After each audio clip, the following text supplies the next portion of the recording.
Well, the Greens have a new captain at the helm, but it would seem the course hasn't changed. Larissa Waters was named the party's new federal leader after Adam Bandt got punted, and if you thought that might mean they'd go back to being a Green party, like it says on the tin, well, I'm sorry, that's not what's about to happen.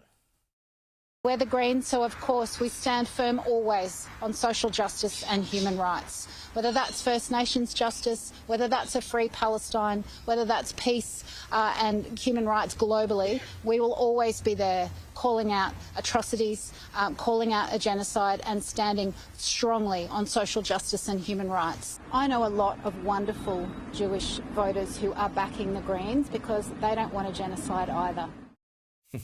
Look, I'm not sure how many in number they are, but it's rather beside the point. The leadership shake-up was settled with Waters emerging as a leader by consensus over contenders Mehreen Faruqi and Sarah Hanson-Young. Faruqi will retain the deputy role while Hanson-Young will manage business in the Senate. But the interesting thing, Angela, is that for as long as the Greens have existed, they have elected their leader by consensus. They don't have a ballot. They walk into the room and they all agree on the one person that is going to take the job. But there was a very real possibility in this case that they were, for the first time ever, going to have to go to a ballot because supporters of Mehreen Faruqi in particular and Dorinda Cox, who, by the way, is the only Aboriginal woman in the party room who got absolutely shafted the other day, were going at each other and they thought they might not be able to reach a consensus.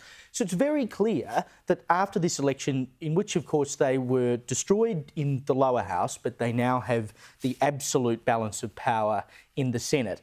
There are two different sides of the Greens pulling in either direction. They are a divided party about where they need to go. They absolutely are. And look, you know, that Kumbaya way of electing their leader is really interesting, and it doesn't suggest it has the heft or the rigour of other elections.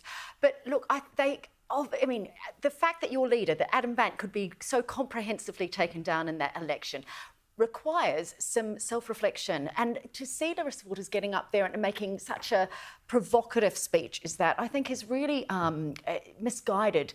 If you really want to appeal to your base, you need to go back and think what it was that allowed you to get those seats in Brisbane at the last election and then to lose them so comprehensively in this election. And that takes time. So going in with a softer, more generic first, press conference is much smarter than going in all guns blazing. I'm not sure they're too smart, though. Angela, can I add to that, though? I think it's not so much it was provocative. If you actually look at that speech, the thing that's interesting, she didn't say a single thing that directly impacts Australia. That's exactly There was vague stuff about social justice. There's a genocide going on the other side of the world, apparently, allegedly. There wasn't anything about cost of living. There wasn't anything about the Australian economy. There wasn't anything, even if you wanted to do the kind of communist stuff they like to do and say, well, this is how it will directly impact our stupid, loony, lefty policies will impact Australians, fine, go for that if you want to do the far left thing. But it's all just this generic, waffly, vague stuff, which is, not in any way relating to Australian voters. And she said, we're the Greens, so of course, it's like, well, you're the Greens, so I expect you might carry on about climate change and other. I didn't know that this stuff was in your remit, but increasingly it has entered, well, seemingly entered their remit. I don't think it's really in their remit, Evelyn, but they carry on about it now. But Mehreen Faruqi stays on as the deputy leader, and there was a good chance that she could have actually become the leader. But worse than that, we read during the week that Lydia Thorpe, who of course used to be part of the Greens, still apparently has quite a bit of sway within that party, and she denied it, but there was talk that she might even want to rejoin the Greens. I mean, for goodness sake, can you imagine? Please, God, let that happen. Please, God. If you really wanted to drive yourself into the ground, it'd be a pretty good way to do it. Yeah, look, I mean, I'm not opposed to that for the greater good. If they want to self-implode, I mean, like, Rachel will have lefties losing its content for the next 2 years. Look, honestly, I think this is the problem whenever, they're selecting from a pool of idiots. I'm sorry. So it was going to be a train wreck, whoever they had in. But like any leader that gets demoted, you've always got to go, who's going to replace them?